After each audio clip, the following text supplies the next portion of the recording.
أنا اسمي سلمى، عندي 28 سنة، والقصة اللي هحكي لكم بتاعت النهاردة قصة غريبة جدا. فياريت تشتركوا في القناة وتفعلوا زر الجرس وتسمعوا القصة للنهاية. صاحبة القصة بتقول أنا اسمي سلمى وعندي 28 سنة، متجوزة بقالي 2 سنين. اتعرفت على جوزي من على النت، كنا بنتكلم وبعدين طلب مني إن هو يقابلني، وفعلا قابلته وعجبنا بعض قوي، وهو كان جد في الموضوع وكده، وقال لي إن هو عايز يجيلي يتقدم لي، وفعلا جه وتقدم لي واتخطبنا لبعض. بس بعد الخطوبة ابتديت ألحظ عليه حاجات غريبة جدا، يعني زي مثلا نكون قاعدين في كافيه ولا حاجة، ألاقيه عمال بيبص على الرجالة أو الشباب اللي هم قاعدين في الكافيه، ويقول لي إن مثلا الولد ده شكله حلو قوي وحاجات كده. فطبعا أنا ما كنتش متخيلة اللي أنا هحكيه لكم ده، بس أنا طبعا ما كنتش بهتم بالكلام ده، وكنت فاكراه إن هو بيهزر يعني. بس الموضوع ابتدى يزيد بقى لما كنت بتكلم معاه أنا وهو في التليفون، يقول لي طيب اقفلي دلوقتي علشان أنا معايا تليفون. وبعد ما أقفل معاه وبعد كده مثلا يتأخر عليا ساعة ولا حاجة، وأفضل أرن عليه ألاقيه انتظار، ما بيردش عليا. ولما يكلمني يقول لي معلش أنا كنت بكلم واحد صاحبي. فطبعا الموضوع كان بيضايقني جدا، وأقول له صاحبك إيه اللي أنت بتكلمه في الوقت ده وتقعدوا تتكلموا بالساعة والاتنين ليك واللي ده؟ فطبعا كان بيقعد يقول لي شغل ومش والشغل وحاجات كده، فكنت بكابر دماغي يعني. ولحد لما الموضوع زاد عن حده وتحس إن هو مثلا بيكلم واحدة عليا أو حاجة زي كده، فصممت في يوم من الأيام إن هو لازم يبعت لي سكرين شوت يعني للمكالمة. وفعلا بعت لي سكرين، وكان واحد صاحبه كان اسمه مصطفى. فكنت على قد ما أنا كنت مستغربة إن مفيش مثلا 2 صحاب يتكلموا على يعني الساعة 1 ولا 2 بالليل ويقعدوا يتكلموا مع بعض بالساعة والاتنين. فحاولت برضو إن أنا أقابل كبير دماغي وما بقتش أرن عليه لغاية ما هو يرن عليا أنا، يعني لما يبقى فاضي هو يرن عليا. وكمان ابتديت ألاحظ إن هو يعني مش بيغير عليا خالص، وكان بيقول لي أنا عاوزك تلبسي حلو وعايزك تلبسي كل اللي نفسك فيه، أنا مش معقد، بالعكس خالص، أنا عايزك تبقي كده زي القمر، وأنا ما عنديش مشكلة مع اللبس الضيق ومع اللبس المفتوح والحاجات دي كلها. حتى لما كنت بنزل معاه علشان أشتري لبس كان بينقي لي لبس ملفت جدا، وحتى أنا كنت أصلا يعني برفض، هو كان بيصمم وبيقول لي أنا عايزك تبقي زي القمر وعايز أصحابي يحسدوني عليكي وكلام من النوع ده كتير. فطبعا على قد ما أنا كنت يعني بستغرب، على قد ما كنت يعني مبسوطة شوية، لأني يعني أنا كنت بسمع إن الجواز ده حكومات وما تلبسيش ولا ما تعمليش ولا تطلعيش والحاجات دي كلها. فالموضوع ده كان مريحني شوية، وقلت إن يعني هقدر أسيطر عليه وكده، ومش هيخليه يعني يتحكم فيا بالطريقة دي. بس اللي حصل بقى إن هو كان فري جدا، وكان بالعكس هو اللي كان عايزني ألبس كده وألبس ضيق وألبس مش عارف إيه. فطبعا فترة الخطوبة كانت بتجري بسرعة، أنا كان عندي شوية تعليقات كده على تصرفات ليه، بس هو كان بيقنعني كده بحاجات تانية، يعني زي ما قلت لكم كده كان بيبص على الرجالة والشباب وكده. طبعا دماغي عمرها ما كانت بتروح حاجات زي كده، أو يعني هو مفروض أو الطبيعي يعني إن الراجل بيبص على ست أو على بنت، لكن مش من الطبيعي إن هو الراجل يعني يبص على شاب ويبص على راجل زيه. فطبعا كان بيجي في بالي يعني إن هو بيهزر وكده، ولما كنت مثلا بقف عند نقطة معينة وأستغرب وكده كان يقعد يضحك ويهزر ويقول لي يا بنتي أنا بهزر والكلام ده كله. فكنت بفتكر يعني إن هو هزار مش أكتر. ولما الخطوبة خلصت فجاء ميعاد الفرح، خلصنا كل حاجة فعلا، وهو كان مرتاح ماديا جدا وكان معاه شقة تانية. ملك في منطقة راقية جدا، وكان هو أصلا عايش فيها لأنه هو يعني متغرب، أو بمعنى أصح قاعد في المحافظات، قاعد في محافظة تانية يعني غير المحافظة اللي فيها أهله، بس هو مشتري شقة وكان قاعد فيها. وكان بيقول لي إن هو معاه 2 3 أصحابه بيقعدوا معاه وكده، علشان طبعا هو قاعد لوحده وأصحابه بيحبوا إن هم يجوا يباتوا معاه. فطبعا برضو ما كنتش بهتم بالموضوع ده، وبقول إن هو عادي، يعني كل الشباب ساعات بيسهروا مع بعض وبيناموا عند بعض وكده والحاجات دي كلها. فلما اتجوزنا يوم الدخلة لقيته يعني مش بيقرب مني كتير، أو يعني مش يعني انتوا عارفين طبعا إن العريس والعروسة في يوم الدخلة أكيد مثلا لو أول يوم ما حصلش حاجة فبالتالي بيحصل في تاني يوم أو بيحصل مثلا في اليوم الثالث. لكن الموضوع إن احنا أخدنا حوالي 10 أيام، كنت مستغربة جدا وكنت بحاول يعني أعمل اللي عليا زي ما كانت أمي بتقولي يعني البسي كذا واعملي كذا. فطبعا كنت بعمل كل الحاجات اللي هي كانت بتقولي عليها، وهو مفيش أي فايدة منه خالص، ولا كان حتى بيقرب مني ولا كان بيلمسني. فطبعا الموضوع ده خلاني مستغربة جدا. طب انت فيك مشكلة؟ يعني مش عارفة. فاتكلمت معاه وقلت له انت تعبان مثلا ولا انت فيك حاجة، يعني نروح نكشف او كده. راح قايل لي لا انا كويس وزي الفل. واليوم ده ابتدى ان هو يهزر معايا، وفعلا حصلت علاقة بيني وبينه. فاطمنت شوية وقلت هو بس اكيد مثلا كان في حاجة شغلاه او كده، او اي حاجة مثلا، او حاجة بتحصل لمعظم الرجالة، يعني ان هم بعد الفرح ممكن يقعدوا مثلا بال3-4 ايام كده، رغم ان الموضوع طول وقعد حوالي 10 ايام. بس برضو اطمنت وقلت الحمد لله يعني إن هو طلع تمام، وهو فعلا كان تمام. بس اللي اكتشفته بعد كده كان كارثة بالنسبة لي. ابتدى وإحنا مع بعض في الموضوع ده لما كان بيحصل، يعني هو ما كانش من نوع الرجالة اللي كانت بتحب الموضوع ده، يعني ما كانش بيحب الموضوع ده كتير.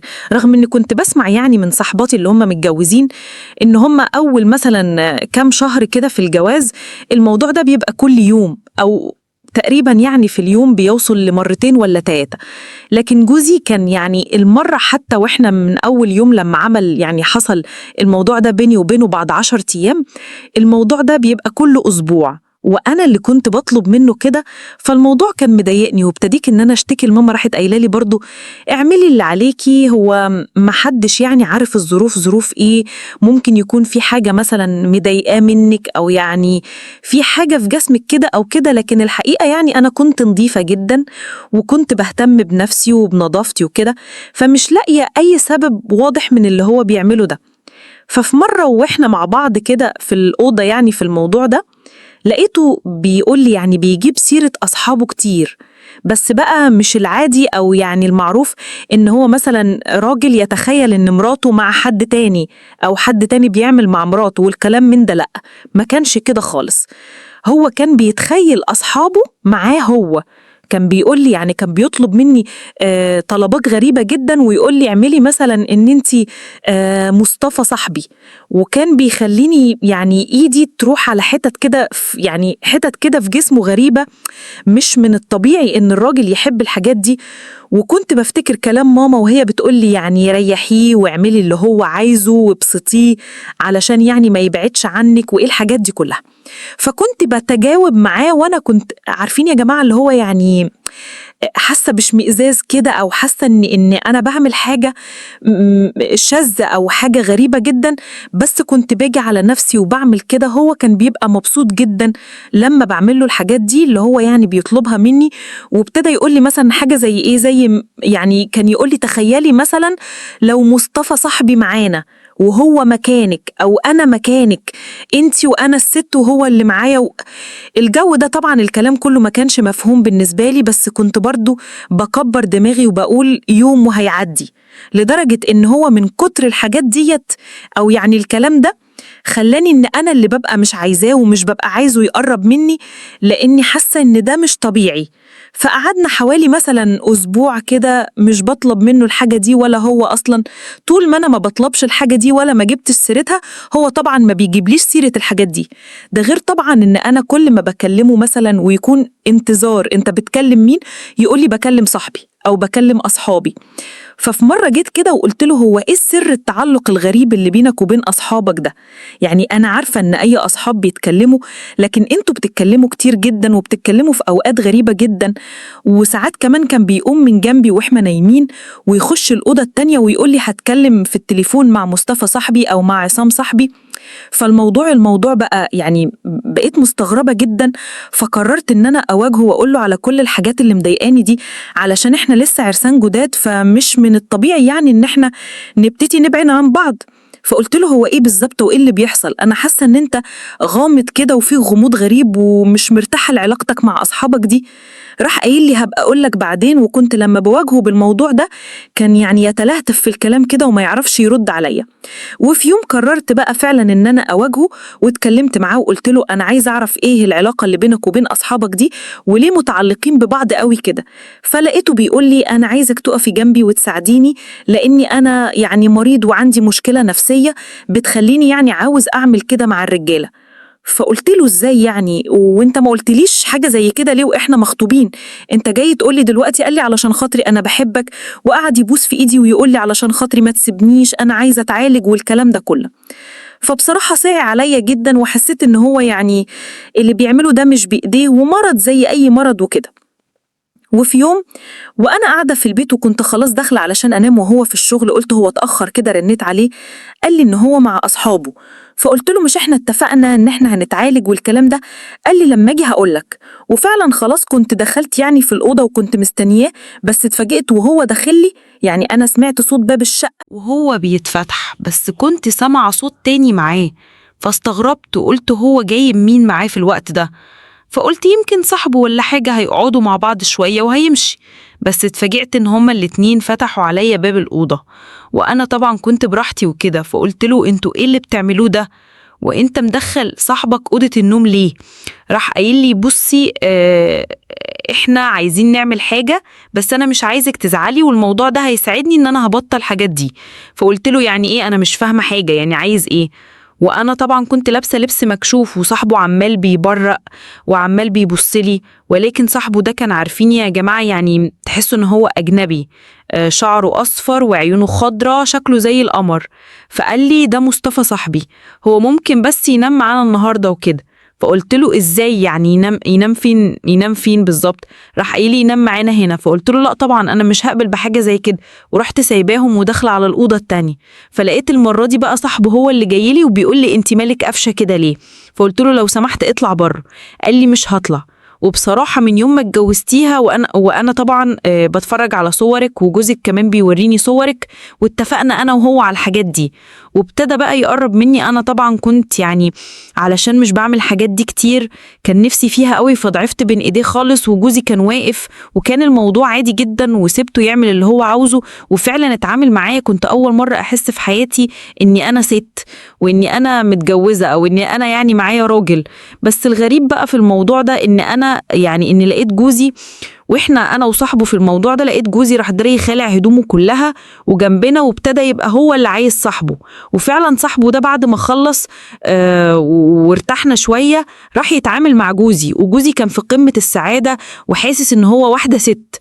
وابتدينا كده، صاحبه ده كان بيتعامل معايا انا وهو. طبعا كنت مستغربة الموضوع بس كنت مبسوطة علشان صاحبه كان بصراحة اقوى جدا وكان حاجة كده زي القمر. فانا بصراحة كنت مبسوطة رغم ان كمية الاستغراب وكمية حاجات مقرفة يعني في العلاقة دي او في الموضوع ده، بس معرفش جوايا كان في حاجة مبسوطة.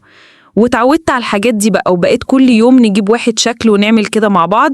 وبعد ما كان صاحبه يخلص او يقرب يخلص كان هو اللي يعني عارفين يا جماعة بيشرب كوباية اللبن كلها، كان بيشربها كلها لوحده. فالموضوع كان غريب وكان مش اي حد يتقبله، ولكن انا اتعودت عليه وبقيت بوافق وما بقيتش اعمل اي مشاكل واعجبني الموضوع. وبقينا بنعمل كده كل يوم، يجيب حد مختلف ونعمل كده، ولحد النهارده لسه بنعمل كده. وبصراحة عايزاه يتعالج وعايزة ابطل اللي انا بعمله ده. يا ريت تنصحوني وتقولوا لي اعمل ايه. ودي كانت حكايتي معاكم النهارده، اتمنى تكون عجبتكم. ما تنسوش تدعموني بلايك واشتراك في القناة.